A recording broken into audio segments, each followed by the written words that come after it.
You're on a path in the woods. I can't believe she actually stabbed us. I told you not to give her the blade. I told you it would come around to bite us. I voted against it. Yeah, we know.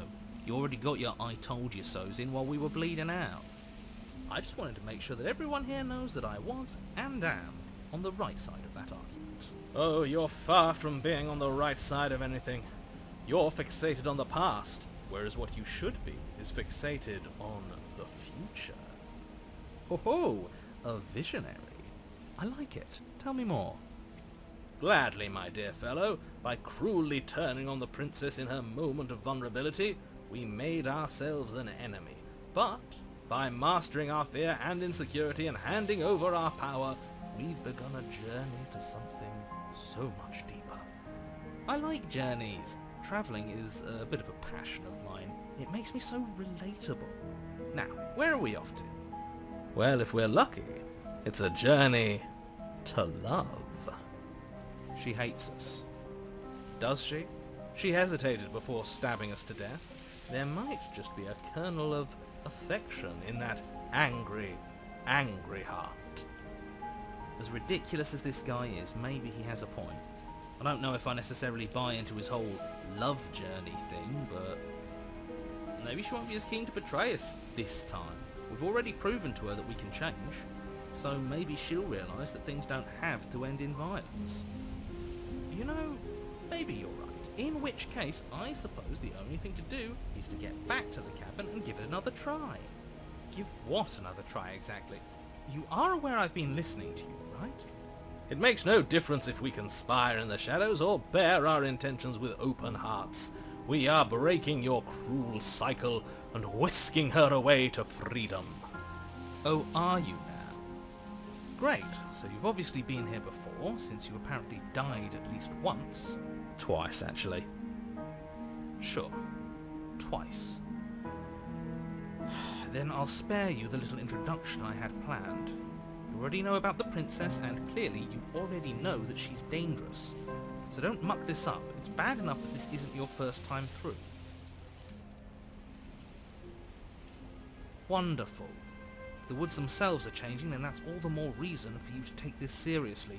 It would mean your grip on things is slipping, which, in turn, likely means her influence is spreading.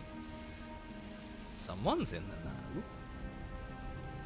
I've already said too much. The more information you have, the more difficult your task will be. Don't listen to her, definitely don't free her, and if you can, don't even think about her. You don't have to worry about me. My head's always empty. Except for thoughts of her. Please don't. You can't stop all of us, you villain. Let's just see how the wind blows. I'm not opposed to saving her, but let's not rule anything out just yet. Let's see what she has to say. Stop sitting on the fence and pick a side already. We don't need you waffling when things get hairy. I've already picked a side. Our side. I'm here to make sure that whatever happens, we wind up on top. Because that's worked out great so far. Well, we're not out of the game yet, are we? And again, I'll have you know, I wouldn't have gotten us killed last time. I wanted to stab her in the back, not hand over our precious backstabbing implement.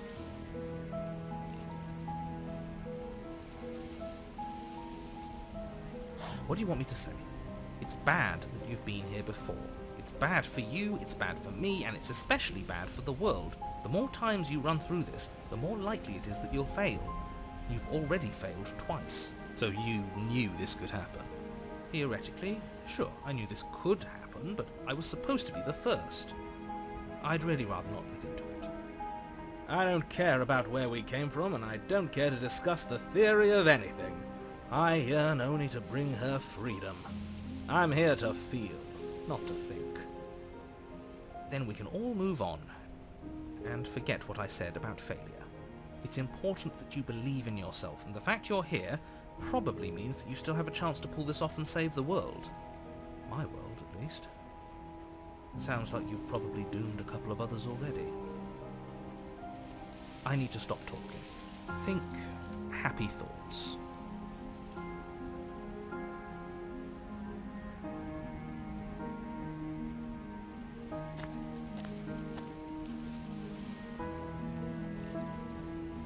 It isn't long before you find yourself at the base of the cabin.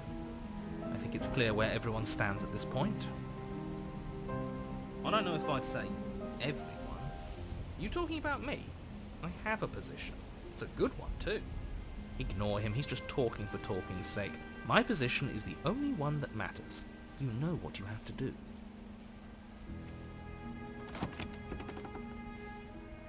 The interior of the cabin is hardly an interior at all anymore. The burned-out ruins merely suggest the shape of the structure that once stood here, charred wood still reeking of ash. But beneath it lies the fresh smell of spring growth after rain, the promise of new life in the wreckage of the old. The only furniture of note is the crisp shell of what was once a table, a pristine... Wait, this isn't right. There's supposed to be a pristine blade. Why isn't there a pristine blade? We gave it to her last time. She can't still have it, can she? Well, it's not here. And if she has it... Let me guess. You want to get all chummy with her. Look, as far as I see it, if it's between him and her, I say we side with the one who has the weapon. It's just the smart thing to do. I wouldn't be so hasty. I'm sure the blade will turn up somewhere. She can't have it. That's not how this is supposed to work. If she does have it, that's all the more reason to put our faith in her. We've already shown her our heart. Now she has to show us hers. Unless her heart tells her to stab us, which doesn't seem unlikely, so yes, I agree. Let's make sure we get on her good side.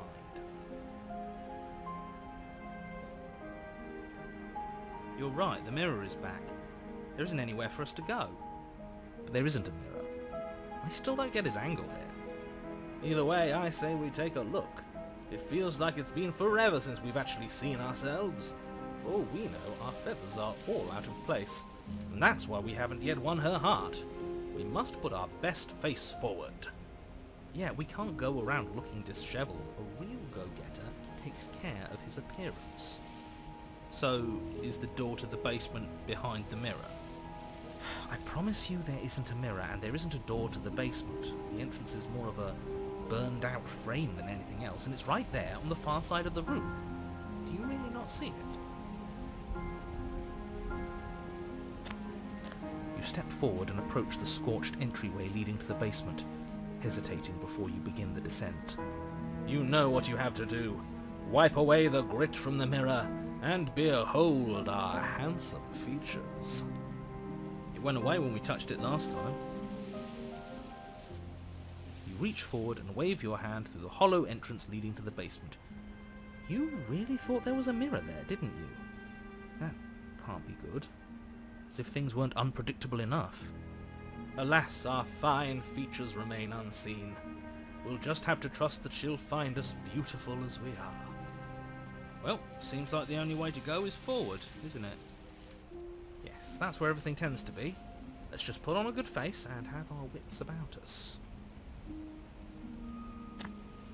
You step through the frame of scorched wood and make your way into the darkness below.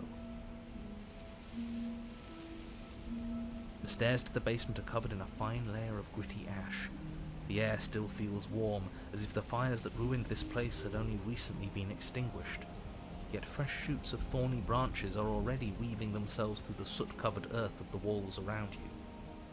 Their spines point courteously down towards the basement, so you're able to brush past their jagged points with ease, at least on the way down. But you don't need to think about the way back up just yet. That's a matter for after the world's been saved. These thorns are an expression of her pain. I know it. She's calling out for help. Her voice, worn down by pain and suspicion, hobbles up the stairs. I can't get away from you, can I? You betray me, I kill you, and you come back. You let me kill you, and you come back. I don't know why you let me do that. I don't know what you want from me.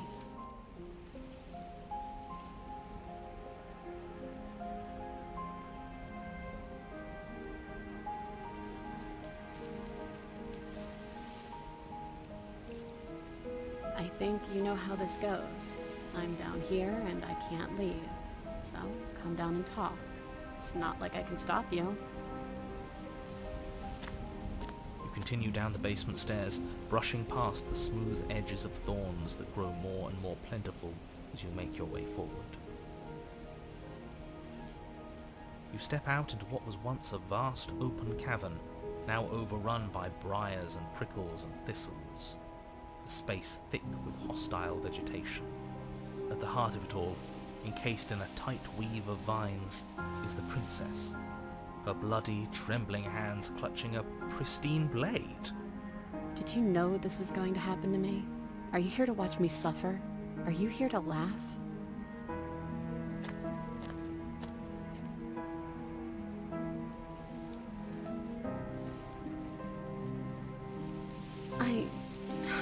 I want to trust you. Her grip tightens on the blade. But you're hiding something, aren't you? Why would you help me if you weren't helping yourself?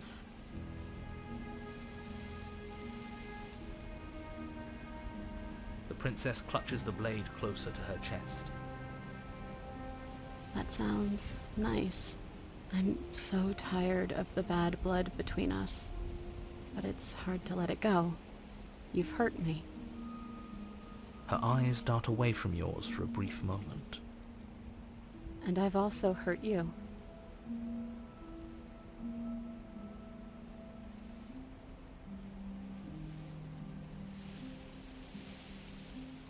I don't know. What can either of us really say at this point? How can we trust something as hollow as words? She's right, there's nothing left to say. So let's get a move on and do something before she comes up with a scheme to get out of here on her own.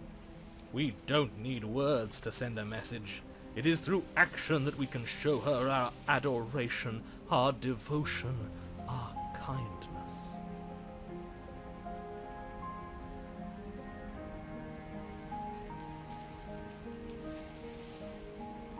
Her eyes briefly meet yours, then dart back to the floor. She hangs her head in resignation. Okay.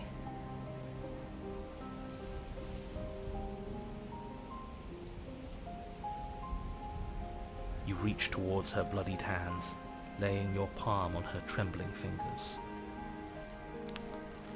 For a moment, she clutches it even tighter, her knuckles going white with the effort. But then the tension fades. Her grip finally loosens and she allows you to take the weapon. You carefully pull it free from the thorns, though they scrape at your skin, leaving red trickles of fresh blood all along your arms. She trusts us. She trusts us. Doesn't that set your heart aflutter? Yeah, a little. It could just be nerves. Being this close to her does bring back unpleasant memories, but I don't know, it doesn't feel bad. It feels good. Like we're special to her. We are special to have gained an ounce of trust from a maiden so guarded. Now all that remains is to free her from her bindings. Yeah, let's do it. Let's show her how much both of us have changed. Or, hear me out, slay her. Right here, right now. She's never been so helpless, and if we don't take advantage of that, we may never get another chance. That sounds like a splendid idea. You should listen to him. I see that the lines have been drawn. It's 2 against 1. It's 2 against 2. You don't count. And why shouldn't he count? Because he's clearly not one of us. That doesn't matter. He's been with us the whole time. He should get a say. So, did you mean it? Or was I a fool to hand my life to you?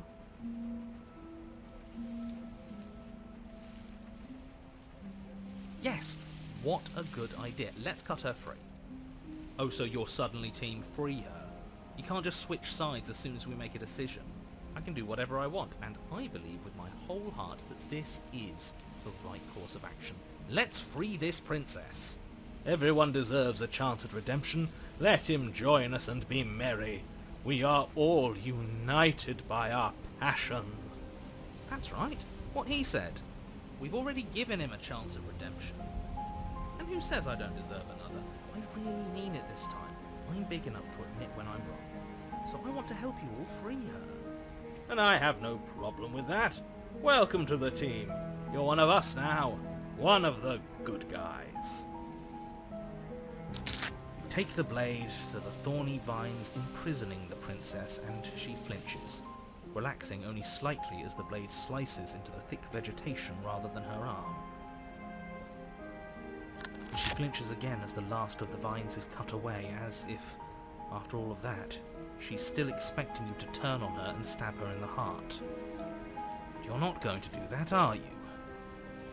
Still, all it would take is a single slip of the blade. Such a pathetic attempt at distraction and subterfuge. Our blade is a dashing sword, and every dashing sword is an extension of its hero. It won't slip. You're right. He can't even make it slip, can he? He's a bit of a nobody.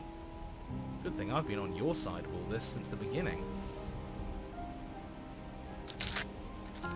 The princess falls into your arms, tears streaking down her cheeks. I can't believe you're making me describe this. I hate you. You actually meant it. You rescued me. Do you see the way she's looking at us? Kiss her! Kiss her now before the moment ends!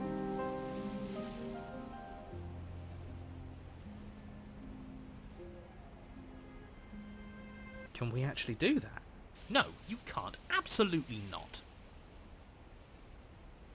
You know as well as I do that we can.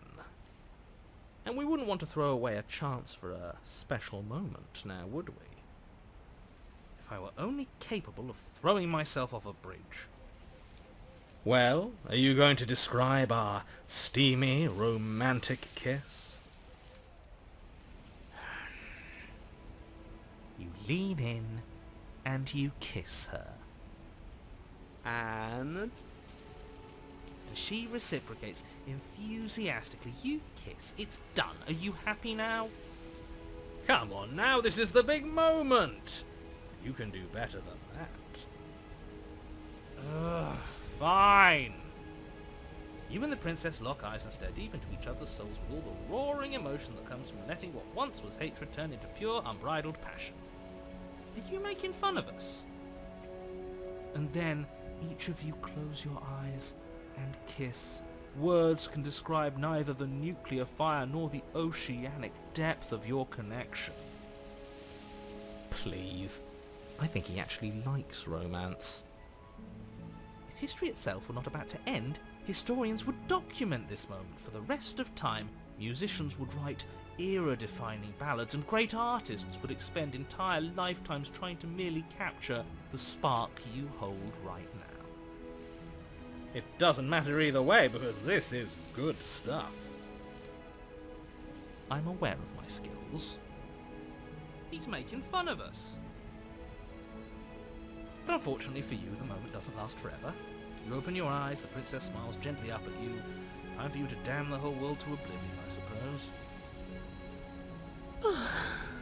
That was nice. Her hand slips into yours, and the two of you rush to the basement stairs. Shameful, really, that the same thorns that so graciously allowed you downstairs are now blocking your only way out. Please, after all the trials we've been through, do you really think a few measly thorns can stop us? Love is an even more powerful weapon than our blade. We cut through those other vines just fine. They're only thorns. I'm not afraid of getting a few scrapes. I'm not even sure we need to do any cutting. We can just move them out of the way. What a pathetic showing, really. A few pointy sticks can't keep us down here. We're both meant for so much more than this.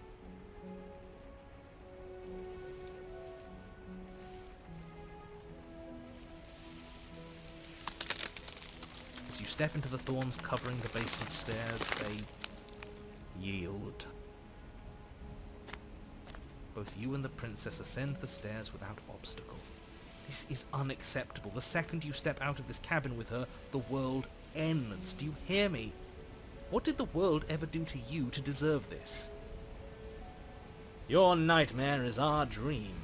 Whatever world would condemn star-crossed lovers like us to a cycle of violence and despair isn't a world worth saving. We'll weave something new together. Something better. You and the princess hesitate at the cabin door. This is your last chance. We've already made our decision. We're finally leaving here together, aren't we? And all we had to do was trust each other. It wasn't easy, but I'm glad we finally could.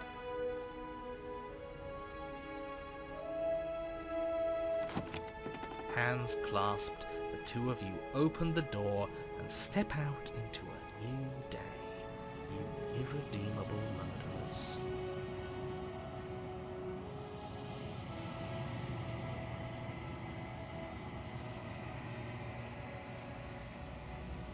What do we do now? Where's everything going? Why is it so cold?